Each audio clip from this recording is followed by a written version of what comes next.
वचन कहता है, वैसे ही मसीह भी बहुतों के पापों को उठाने के लिए एक बार बलिदान होकर दूसरी बार प्रकट होगा। पाप उठाने के लिए नहीं, परंतु उनके उद्धार के लिए जो उत्सुकता से उसके आने की प्रतीक्षा करते हैं।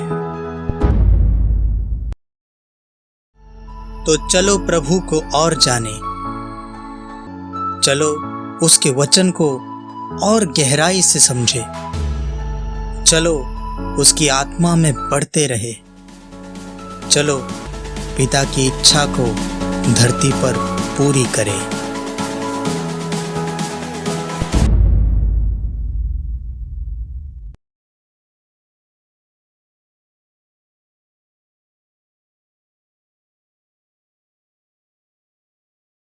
Praise the Lord, hallelujah. आप सभी को प्रभु यीशु मसीह में मेरा प्यार भरा शालोम।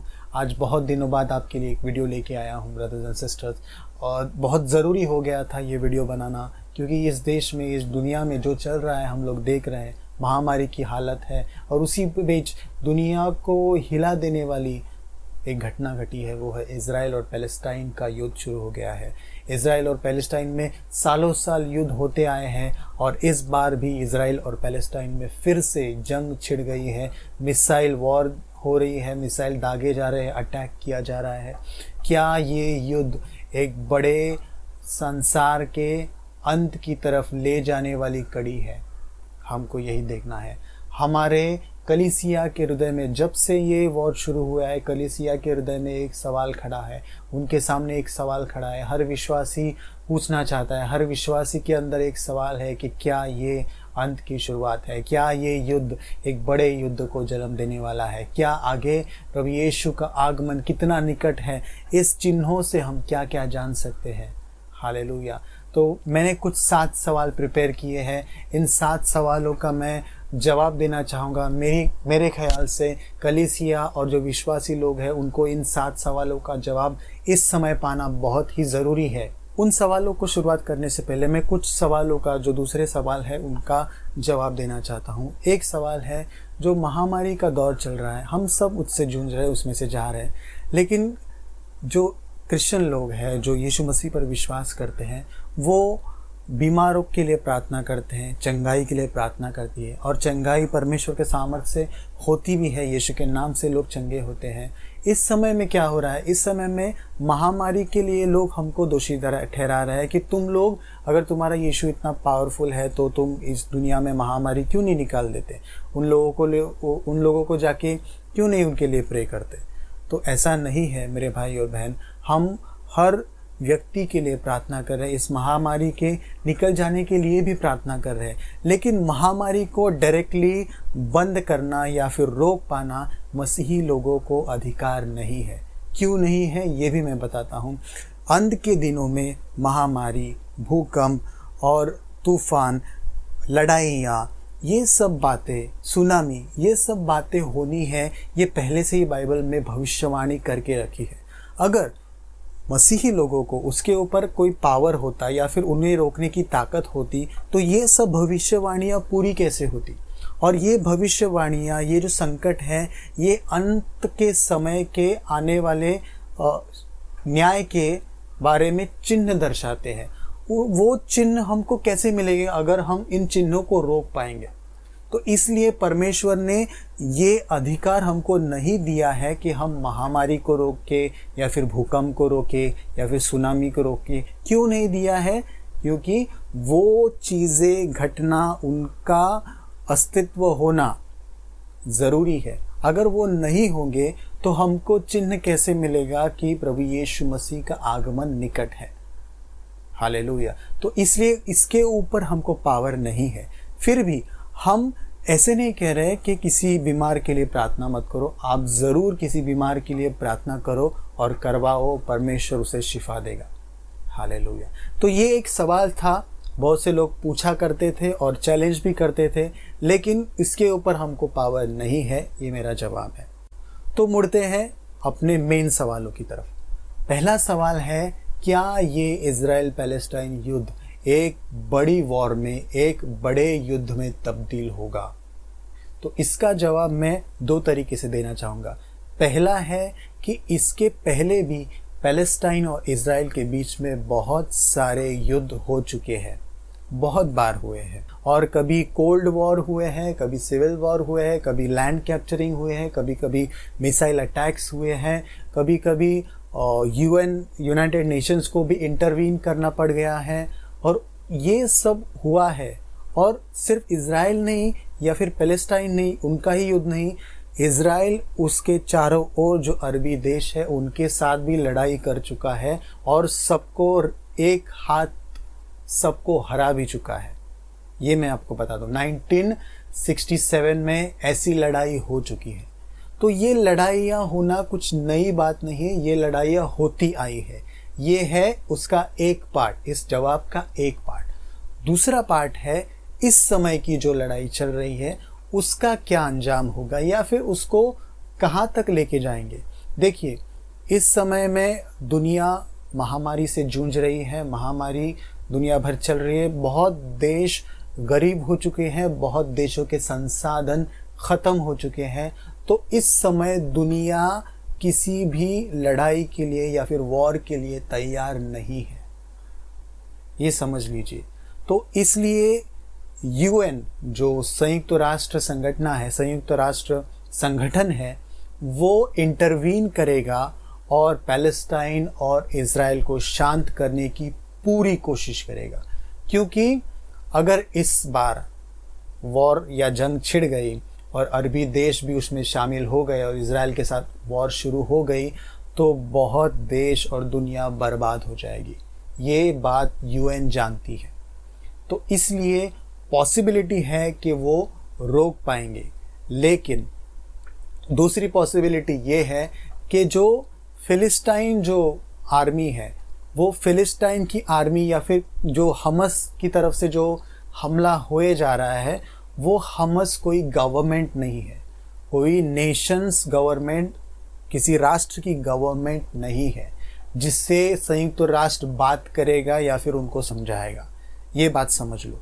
किसी राष्ट्र के राष्ट्राध्यक्ष को जाके उससे बात करते हैं, उसको समझाते हैं, या फिर उसके साथ कोई करार या फिर कुछ ये करते हैं, एग्रीमेंट करते हैं।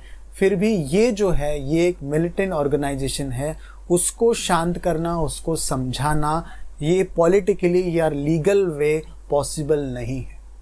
ये एक बात हुई। दूसरी बात, इज़राइल अगर ये एजेंडा पकड़ता है कि उसको उसका जो प्रदेश है यरूशलेम है वो उसके हक में वापस अगर चाहिए, अगर इज़राइल ये एजेंडा रखता है इस समय, तब ये वॉर नहीं रुकने वाली, ये वॉर बढ़ेगी।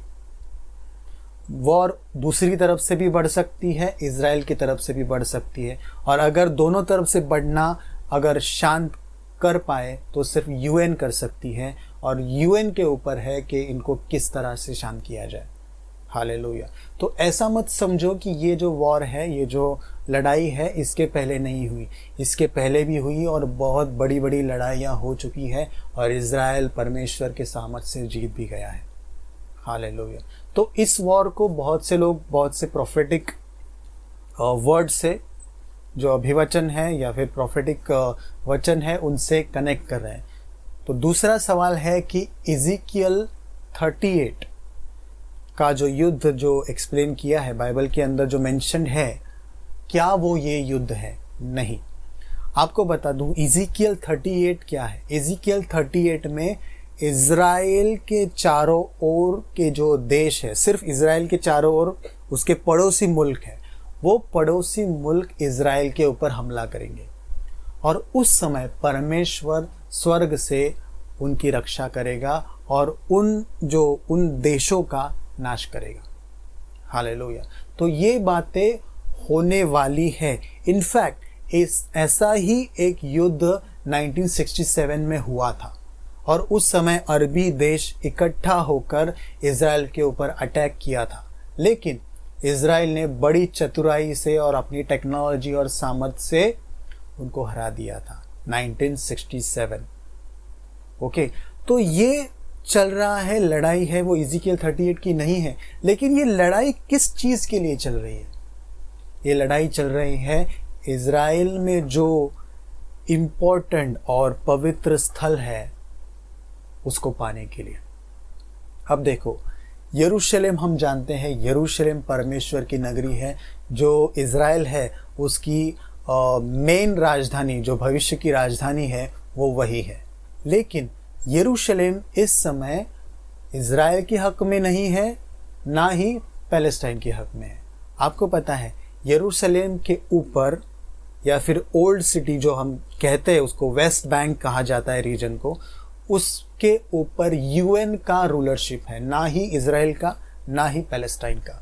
उसके ऊपर यूएन का, जो यूनाइटेड नेशन संगठन है, संयुक्त राष्ट्र संगठन, उसका उसके ऊपर रूलरशिप है। और वहाँ पे जो हिस्टोरिकल आर्कियोलॉजिकल जो मॉन्यूमेंट्स हैं, उन सब को देखने के लिए दूर दूर से दूसरे देशों से लोग आते हैं। कुछ लोग जो यहूदी है वो यहूदी आर्किटेक्चर, यहूदी हिस्ट्री को जानने आते हैं। जो क्रिश्चियन है, जो यीशु से रिलेटेड जो मॉन्यूमेंट्स है, यीशु के रिलेटेड जो आर्कियोलॉजी है, या फिर पुराने नियम में जो कुछ दिया है उसका सबका एविडेंस देखने वो वहाँ पे आते हैं। अगर आप पूछोगे कि यरूशलेम का पवित्र मंदिर कहाँ है, जो बाइबल में हम पढ़ते हैं, जो सलमोन ने बनाया, उसके बाद में भी कुछ लड़ाइयाँ हुई, एग्जाइल हुआ और फिर इज़राइल इकट्ठा हुई, उसने फिर से वो बिल्ड किया था, वो मंदिर कहाँ है? वो मंदिर अब नहीं है दोस्तों, वो मंदिर अब नहीं है। और उसके ऊपर अभी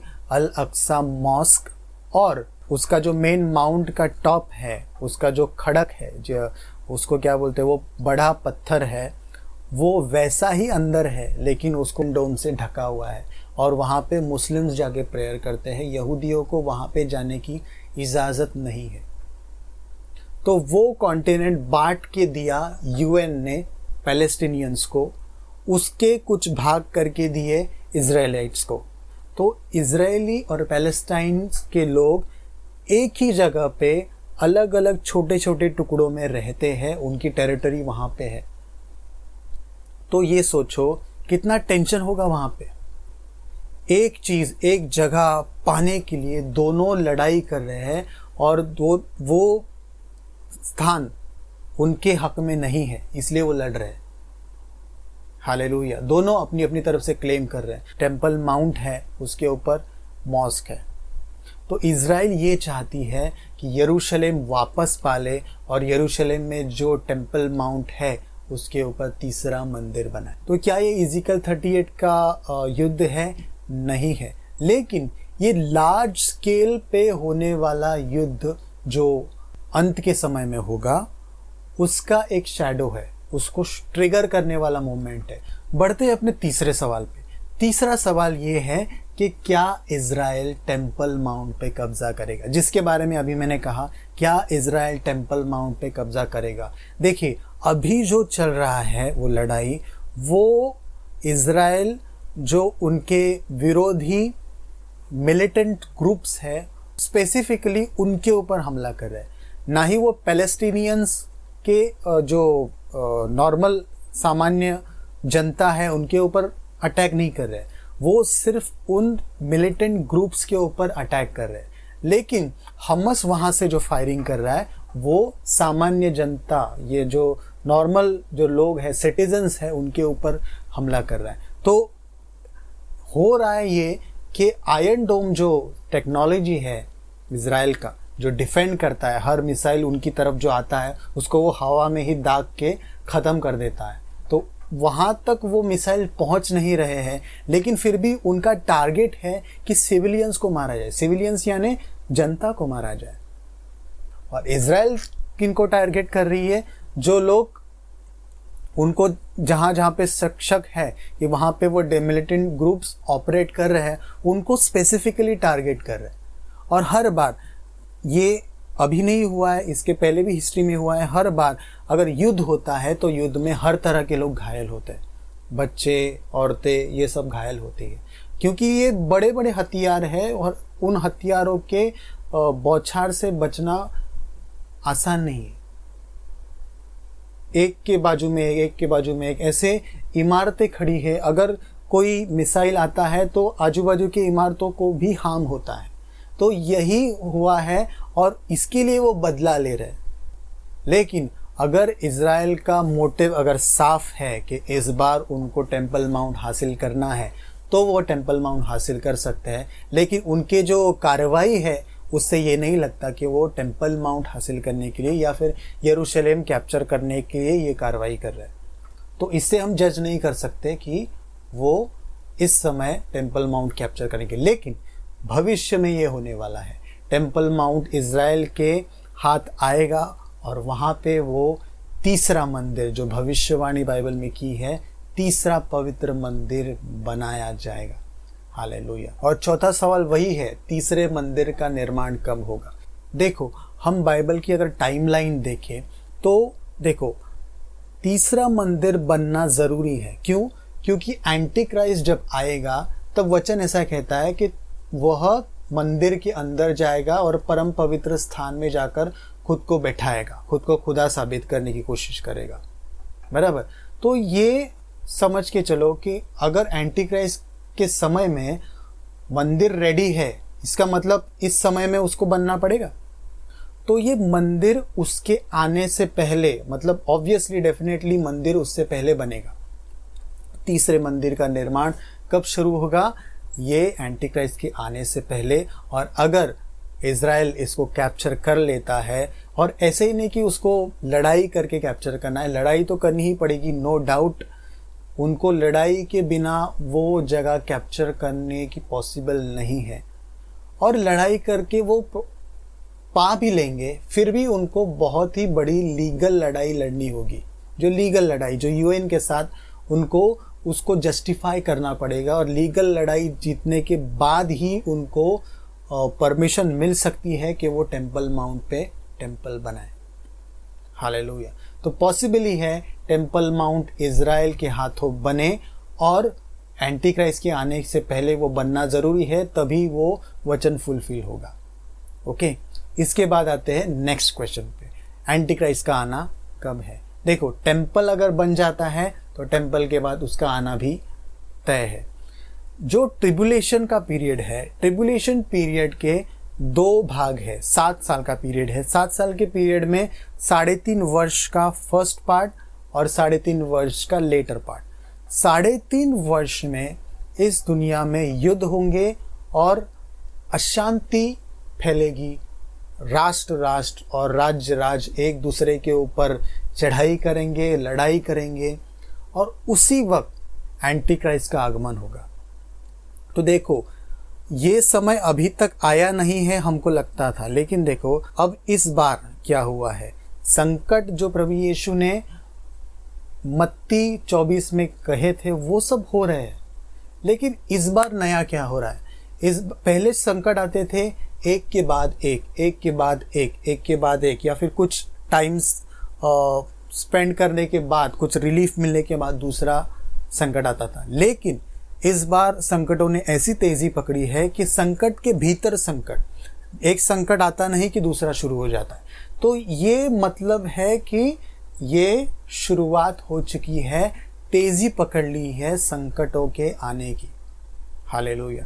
तो ये मैं क्यों बोल रहा हूँ, हमको मत्ती 24 में बड़े गौर से, बड़े ध्यान से पढ़ना पड़ेगा। मैं पढ़ता हूँ आपके लिए। मैं पढ़ता हूँ मत्ती 24 वचन 1 से लेकर 8 तक। जब यीशु मंदिर से निकलकर बाहर जा रहा था तो उसके चेले मंदिर के भवन को दिखाने उसके पास आए। तब उसने उनसे कहा, क्या तुम यह सब नहीं देखते? मैं तुमसे सच कहता हूँ, यहाँ एक पत्थर के ऊपर दूसरा पत्थर भी न रहेगा जो ढाया न जाएगा। जब वह जैतून पर्वत पर बैठा था तो उसके चेले एकांत में उसके पास आकर कहने लगे, हमें बता, ये बातें कब होंगी और तेरे आने का तथा इस युग के अंत का चिन्ह क्या होगा। हालेलुया। वो जान गए थे कि यीशु के आने का और युद्ध की समाप्ति का क्षण या समय एक ही है, ये वो जान गए थे। आगे आता हूँ उस पॉइंट पे, क्योंकि कलीसिया ने कुछ डॉक्ट्रिन्स बाइबल के समझने में गलती कर दी है, वही आपको बताने वाला हूँ। पहले ये पढ़ता हूँ। इस पर यीशु ने उत्तर दिया, सावधान रहो। क्या कहा? सावधान रहो, कोई तुम्हें धोखा न दे, क्योंकि बहुत से लोग मेरे नाम से यह कहते आएंगे कि मैं मसीह हूँ, और बहुतों को धोखा देंगे। तुम लड़ाइयों की चर्चा और लड़ाइयों की अफवाह सुनोगे, जो अब चल रहा है। देखो, भयभीत न होना। क्या कहा है? भयभीत न होना। हम इसी समय में है, हमको प्रभु आज्ञा दे रहा है कि भयभीत न होना, क्योंकि इनका होना अवश्य है। मैं कुछ देर पहले बता रहा था कि ये महामारी या ये संकट क्या हम रोक सकते हैं? क्या क्रिश्चियंस को ये रोकने की ताकत दी गई है? नहीं है।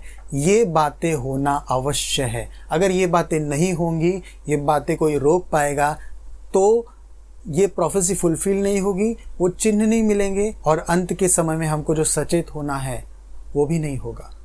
हालेलुया। तो ये होना अवश्य है, परंतु उस समय अंत न होगा। फिर से सुनो, परंतु उस समय अंत न होगा, क्योंकि जाति जाति के विरुद्ध और राज्य राज्य के विरुद्ध उठ खड़े होंगे, और बहुत से स्थानों पर अकाल पड़ेंगे और भूकंप आएंगे, परंतु ये सब बातें पीड़ाओं का आरंभ है। अब देखो, अब यीशु ने क्या कहा है, बहुत ही ज़रूरी शब्द यूज़ किया है, पीड़ा। पीड़ा यानी पेन, दर्द। दर्द उसको कहते हैं जिसमें हमको आराम नहीं मिलता, रेस्ट नहीं मिलती। तो देखो, संकट आते थे, पहले एक संकट के बाद दूसरा आता था, बीच में थोड़ा गैप मिलता था, रिलीफ मिलता था, मतलब रिलीफ था। इस वक्त जो संकट आ रहे, एक के बाद एक के बाद एक नहीं, उसके भीतर एक के भीतर एक के भीतर एक, ऐसा आ रहा है। तो ये पीड़ा है, ये दर्द है, रेस्टलेस कंटिन्यूअस पीड़ा। तो ये पीड़ा का समय अगर कहा जाए तो अब शुरू हुआ है। जब से ये महामारी आई है तब से ही नहीं, उसके पहले ही ट्रिगर हुई थी। बहुत से इंसिडेंट्स हुए थे, हमको उससे पता चला कि ये शुरुआत होगी, असली शुरुआत हुई है। पहले से भी भूकंप होते थे, युद्ध होते थे, लेकिन उसमें गैप था। लेकिन यहाँ पे जो हो रहा है, अभी उसने तेज़ी पकड़ ली है, और जो तेज़ी है, एक के भीतर दूसरा संकट आना, इसको पीड़ा कहते हैं, और ये पीड़ा का समय है। Hallelujah, hallelujah. कभी यीशु ने कहा कि उस वक्त अंत नहीं आएगा, लेकिन इस पीड़ा से हम समझ पाएंगे कि अंत निकट है। हालेलुया। इस समय में हमको भयभीत नहीं होना है, ये भी प्रभु यीशु ने कहा है। हालेलुया। तो हम इसी मुद्दे पर आते हैं कि पीड़ाओं का आरंभ होगा तो ट्रिबुलेशन भी स्टार्ट होगा। ट्रिबुलेशन यानी महासंकट का जो कालखंड है, महासंकट भी 7 सालों का, वो भी शुरू होगा। उसी के साथ ये भी सवाल आता है कि एंटी क्राइस्ट का आगमन कब होगा। एंटी क्राइस्ट का आगमन भी निकट है, क्योंकि इसको कैसे प्रेडिक्ट कर सकते हैं हम लोग। देखो, दुनिया में लड़ाइयाँ अभी शुरू होगी। इज़राइल की वजह से अरब देश गुस्सा गए हैं, वो इकट्ठा होंगे, वो इज़राइल को हानि पहुंचाने की सोचेंगे, वो प्लान करेंगे, उसके खिलाफ खड़े हो जाएंगे साथ में।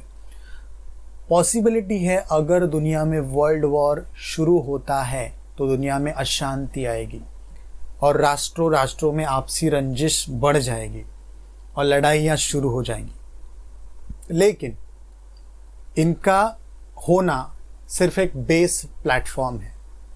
वो प्लेटफॉर्म किसका है? एंटी क्राइस्ट के आने के लिए एक प्लेटफॉर्म तैयार हो रहा है।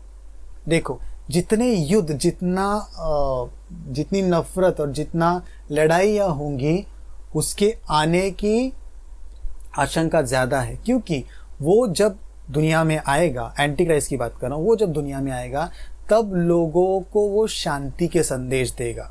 और इस वक्त दुनिया में सबको, सारे राष्ट्रों को आशा की ज़रूरत है, होप की ज़रूरत है। तो वही देने का ढोंग करने के लिए वो आएगा। पहले वो सबको आशा देगा, पहले वो सबको शांति देगा, उनके आपसी रंजिश, आपसी लड़ाइयाँ वो ख़त्म करेगा। फिर लोग उसको भला मानने लगेंगे, लोग उसको मसीहा मानने लगेंगे। फिर से सुनो, लोग उसको मसीहा मानने लग जाएंगे। हमको कितना सचेत होने की ज़रूरत है, सोचो।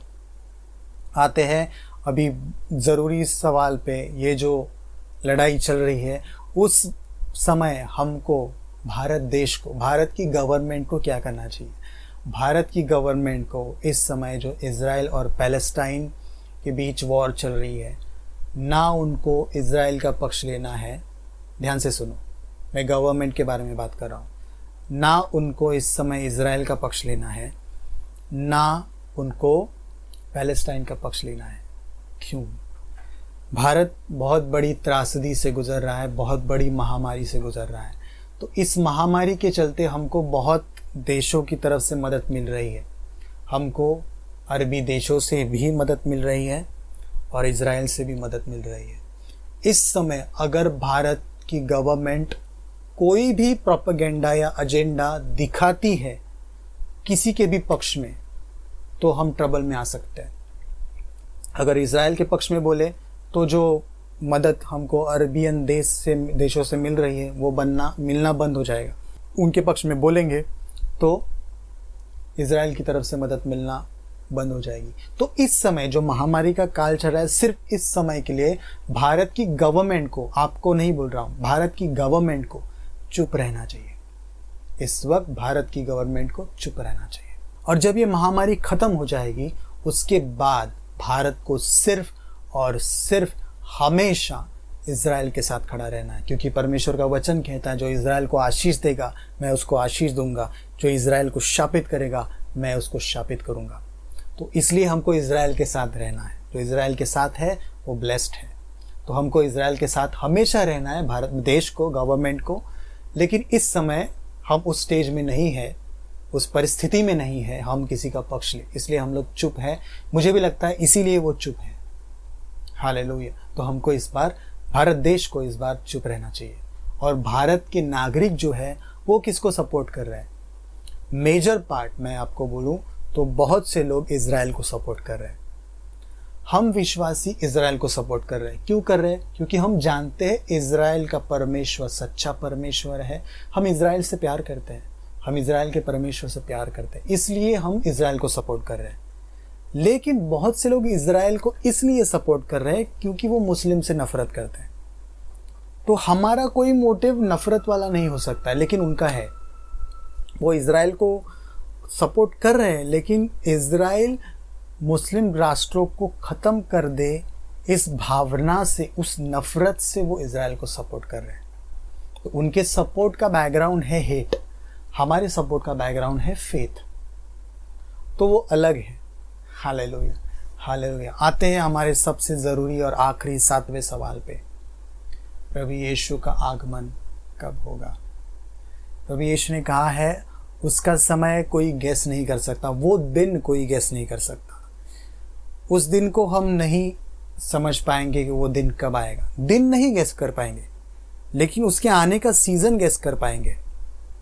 ध्यान से सुनो, यीशु के आने का एग्जैक्ट दिन, वो तारीख, वो घंटा, वो आवर हम नहीं जज कर पाएंगे। हम नहीं, कोई भी दुनिया का कितना भी बड़ा स्कॉलर हो उसको फिगर आउट नहीं कर पाएगा।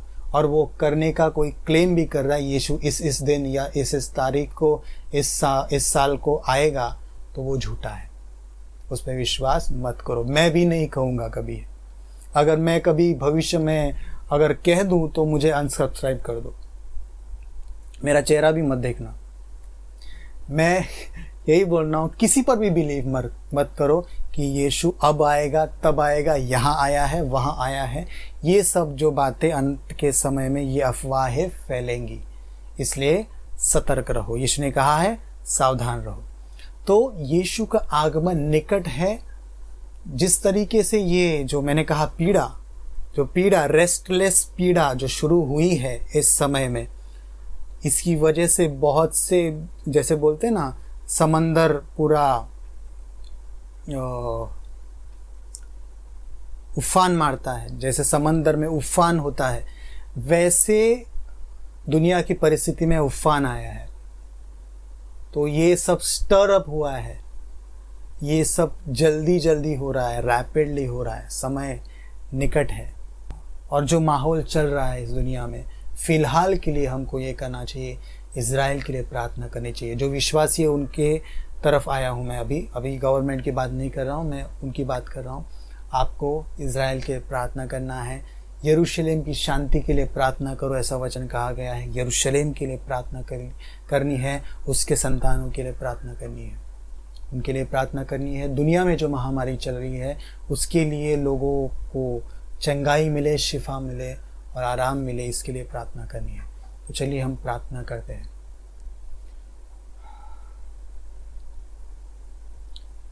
हे परमपिता परमेश्वर,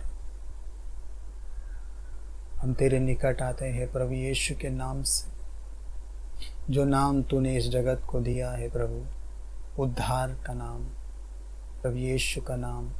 आकाश और धरती पर कहीं भी नहीं ऐसा नाम, आकाश के नीचे जो उद्धार दे पाए ऐसा नाम कोई नहीं प्रभु। वो नाम आज भी उद्धार देता है, शिफा देता है, चंगाई देता है।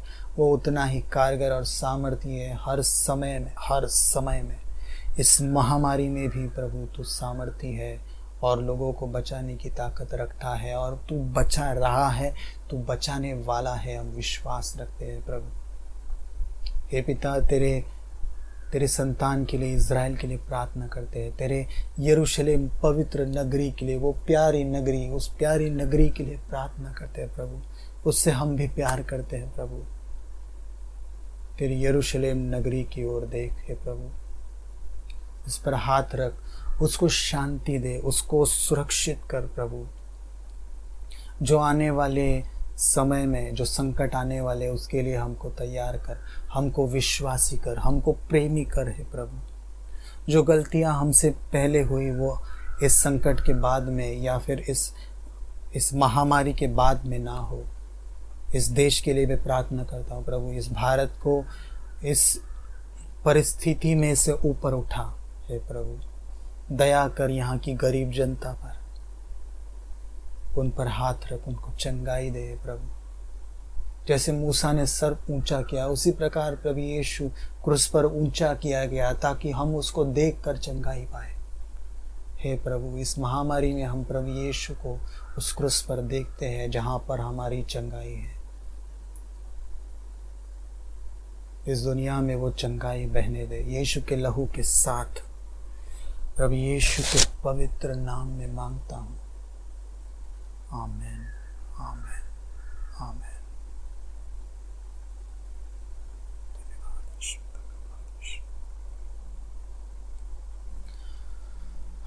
Pray for the world people. दुनिया के लिए प्रार्थना करो, लोगों के लिए प्रार्थना करो, क्योंकि हमको इसीलिए चुना गया है। God bless you all. Social media पर आप मुझसे जुड़ सकते हैं नीचे दिए गए लिंक्स को फॉलो करके, और आप YouTube पे मेरे चैनल को सब्सक्राइब करना मत भूलना और बेल आइकन क्लिक कर देना ताकि आप मेरे आने वाले वीडियोज़ की जानकारी पा सको।